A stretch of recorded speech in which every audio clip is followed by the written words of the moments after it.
saudara pemirsa, sebelum saya menyampaikan firman Tuhan untuk saudara-saudara sekalian, saya akan menyanyikan sebuah pujian kiranya menjadi berkat bagi kita. Jalan Salib.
Salam saudara pemirsa, selamat berjumpa kembali dengan kami dalam program Berita Pengharapan.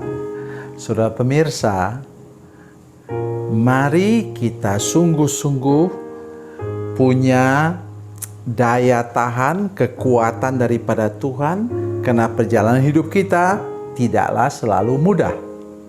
Bukan kita berpikiran negatif, saudara sekalian, tidak. Tetapi bahwa serangan-serangan dari kuasa iblis itu pasti ada. Karena kita sudah menjadi milik Tuhan, bukan lagi milik Dia. Mari kita berdoa sebelum kita lebih jauh mendengarkan firman Tuhan ini. Bapa, dalam nama Yesus, beri kami anugerah dan kekuatan daripada Tuhan, daya tahan yang khusus daripada Tuhan, untuk kami dapat menyampaikan kebenaran kepada orang lain di tengah-tengah bermacam-macam pencobaan. Terima kasih Tuhan. Dalam nama Yesus kami berdoa. Haleluya. Amin. Saudara pemirsa, mari kita baca Alkitab kita dari Perjanjian Baru, surat 1 Yohanes. Surat 1 Yohanes pasal 5 ayat yang keempat. 1 Yohanes 5 ayat 4, demikian bunyi firman Tuhan. Sebab semua yang lahir dari Allah mengalahkan dunia. Dan inilah kemenangan yang mengalahkan dunia, iman kita. Amin. Yang lahir dari Allah. Yang lahir dari Allah itu apa? Lahir baru, kata firman Tuhan dalam Yohanes pasal 3. Ya, ketika Tuhan Yesus bicara dengan Nikodemus, Tuhan Yesus mengatakan bahwa syarat untuk kita bisa masuk ke dalam surga, yaitu dengan lahir baru. Ya.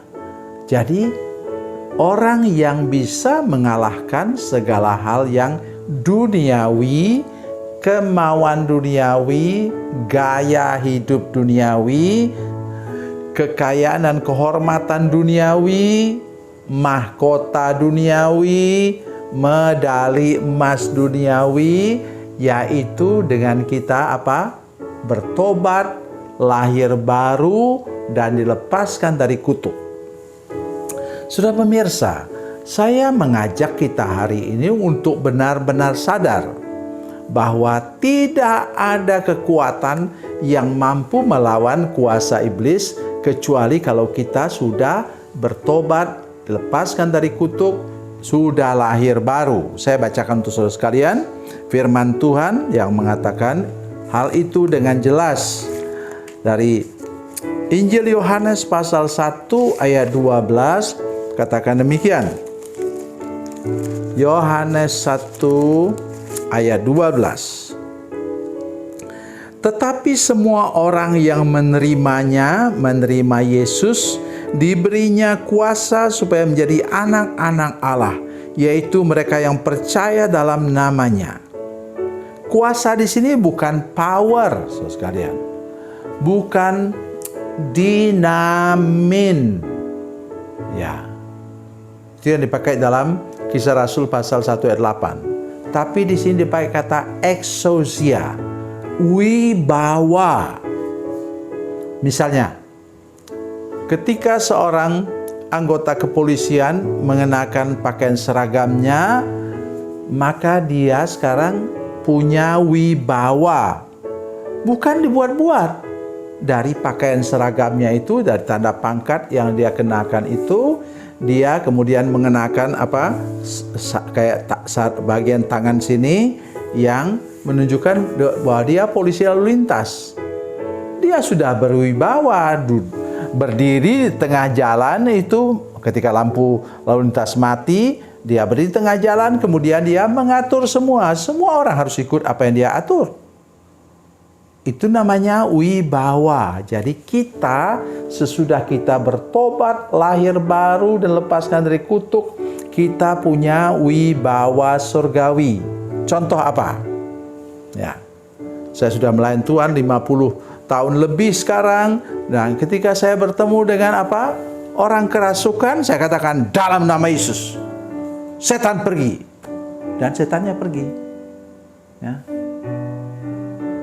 Jadi, saudara sekalian, itu yang harus kita ingat sekarang. Wibawa kita ada pada nama Yesus. Saya berikan contoh lagi, ayat firman Tuhan yang lain. Itu kata firman Tuhan dalam Lukas. Ya. Injil Lukas pasal 10 ayat 17. Ya.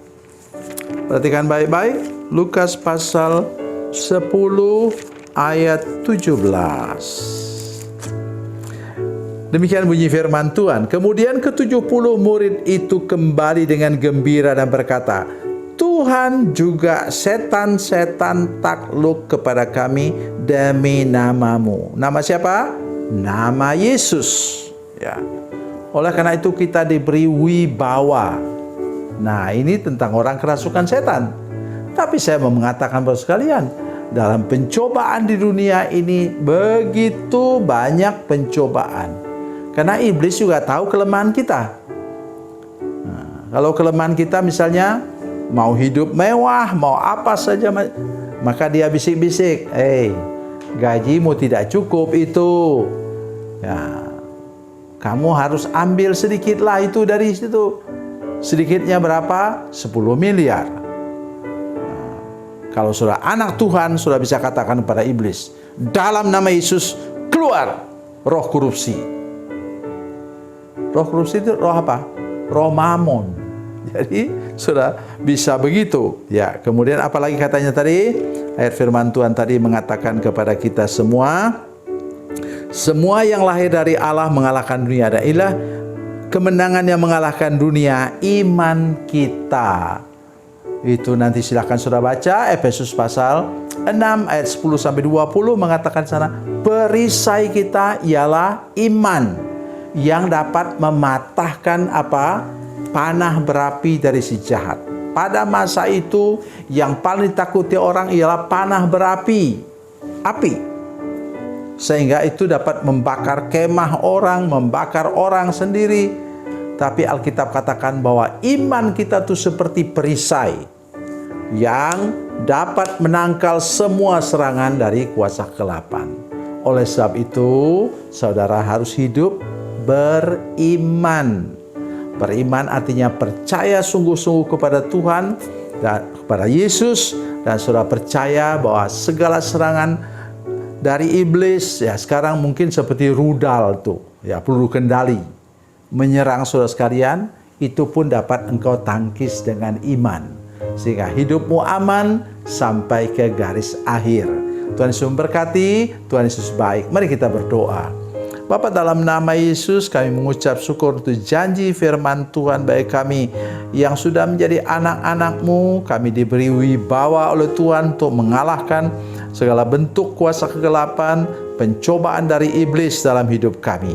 Terima kasih Bapa di surga. Beri kami iman yang teguh, kuat, dan untuk menahan semua serangan dari kuasa kegelapan dalam hidup kami. Dalam nama Yesus, haleluya. Amin.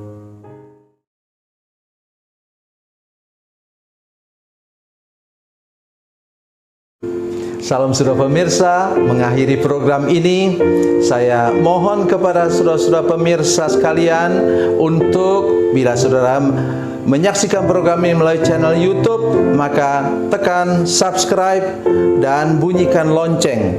Dan bila saudara menyaksikan program ini melalui channel Facebook, tolong saudara-saudara sekalian tekan like dan juga komen. Dan demikian pula bila sudah menyaksikan program Makan Bergizi hari ini yang tertulis, maka tekan yang sama juga, tekan like dan tekan komen. Dan tolong saudara-saudara sekalian untuk membagikan program ini, share program ini di channel saudara-saudara sekalian, supaya lebih banyak lagi orang diberkati melalui program ini. Tuhan Yesus memberkati, Tuhan Yesus baik.